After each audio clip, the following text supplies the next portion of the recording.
Welcome back to the kitchen. Something a little bit drastic's happening. I don't know if you can see this. Branston Pickle. And you can see how much we've got in the bottom of the jar. Supplies are getting very low. And living in France, this isn't easy to get hold of. You can get it. We can use British Corner Shop, blah, blah, blah.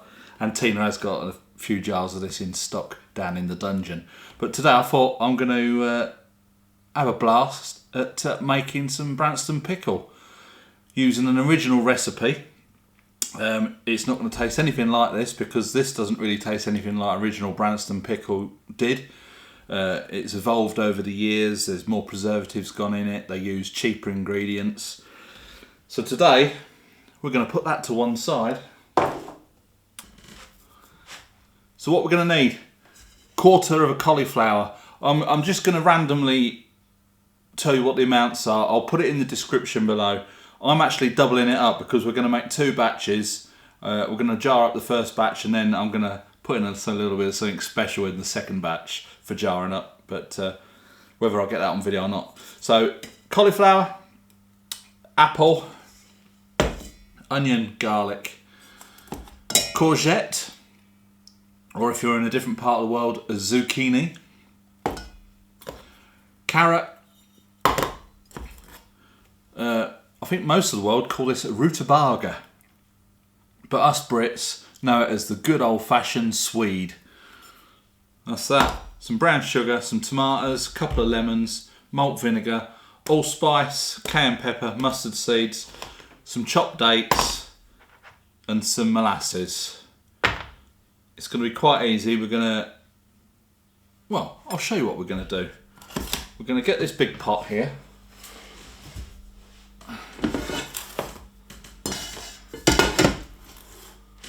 And in that pot is going to go the vinegar.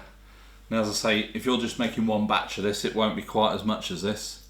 So in goes the vinegar. Into that, we're going to put the sugar.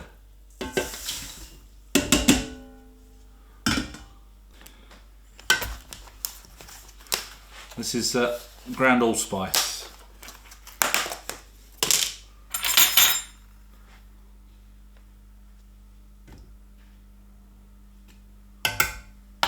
Couple of them.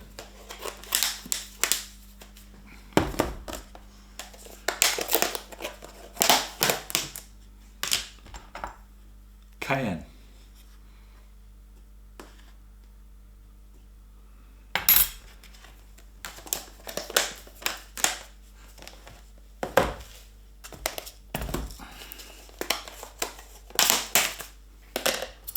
Mustard seeds.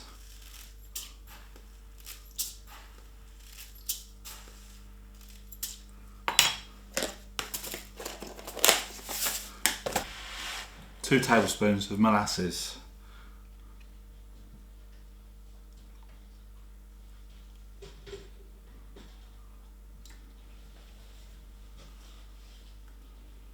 Just wait for this to come off the spoon. Patiently waiting.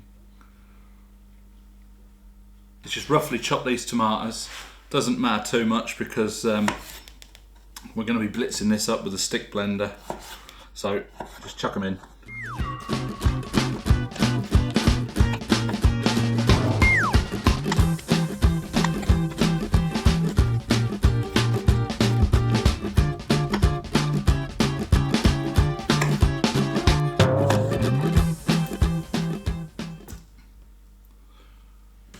I'll put a couple of lemons in, just going to roughly chop them up.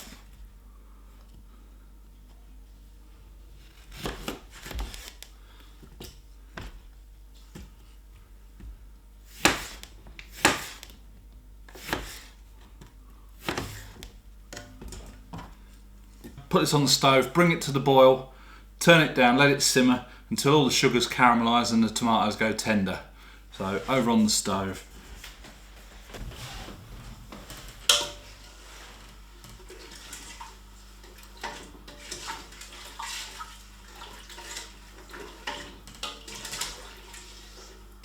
So that's been over on the stove, bibbling away, brought it up to the boil, let it simmer 15 to 20 minutes. You want it so that the sugar's caramelised and the tomatoes have gone tender. So now, what we want to do is just fish out these bits of lemon. I don't want to be taking all the tomato with it.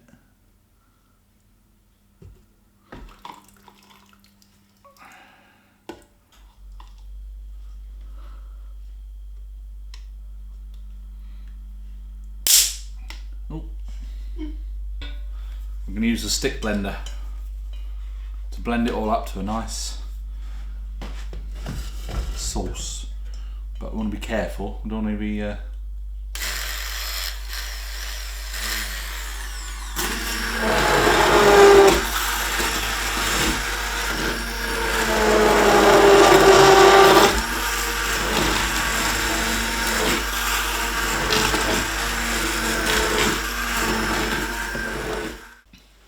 So we've blended that up. That's just a nice sauce now.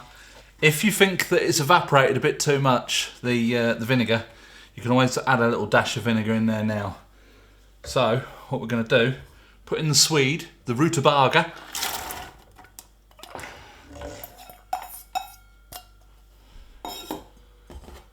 the Courgette, Zucchini, depending on where in the world you are,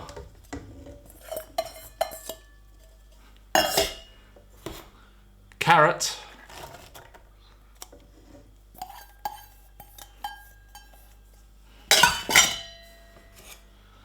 onion and garlic,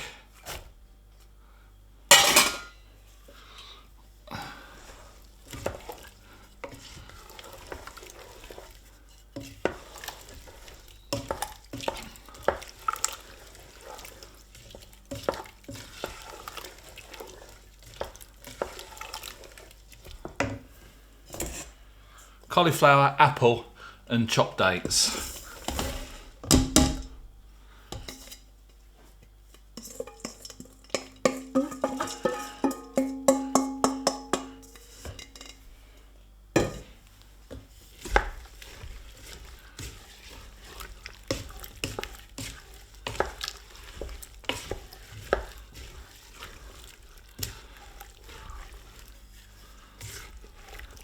So now we're going to take this, put it back on the stove, bring it up to the boil, turn it down to a simmer, and then we're going to leave that for an hour to an hour and a half, depending on how quick the vegetables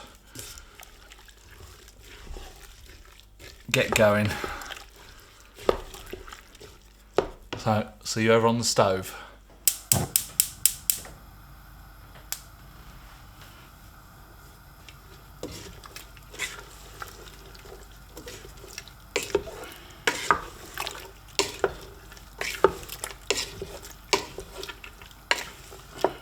So I'll be right back with you in about an hour to an hour and a half, and we'll do the next steps.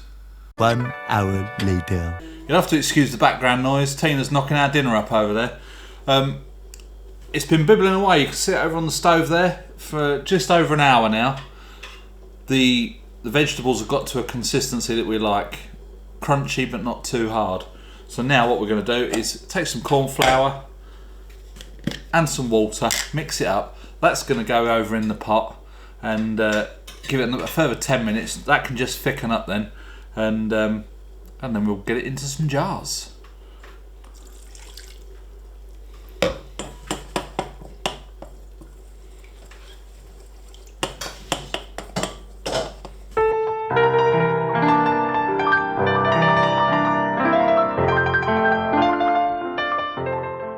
So we've got the two ordinary Branstons, 2.5, and I've done the two special ones that have got Trinidad Scorpion chilies in. I've just tasted a little bit and it is superb. It's got that Branston flavour, not like the Branston pickle you get now. It's sort of like really vinegary in it, and sort of it's got a really sort of twangy taste. This has got like a very fruity, because it's got real good quality vegetables in it. With all the decent ingredients, but it's got that little bit of fire in it with the old Trinidad Scorpions.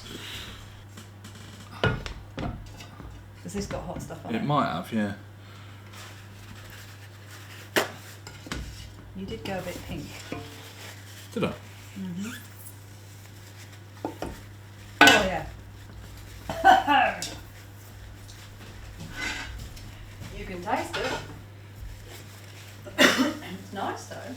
yeah, it's not too out of this, you know. I better keep these separate. Yeah. So that's it. We've got 4.5 jars of pickle. 2 of them are super spicy, 2 of them are original. Don't worry, Mum and Dad, if you come over and ever have any of this Branston pickle, we'll keep the spicy ones hidden up. But although they're spicy, they're not. Having said that, we have to leave these now for 2 weeks to mature. So once the lids are sealed, we'll get them put somewhere cool, probably down in the dungeon. Leave it for a fortnight. The flavours will mature, and then we can crack into it. They should keep for however long, really. It's got vinegar in it, it's got sugar in it, so it's going to preserve. It could last for a good year, maybe even more.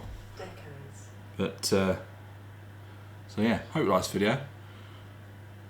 If you try this at home, let me know how you get on. Drop us a line in the comment section below, and we'll compare notes.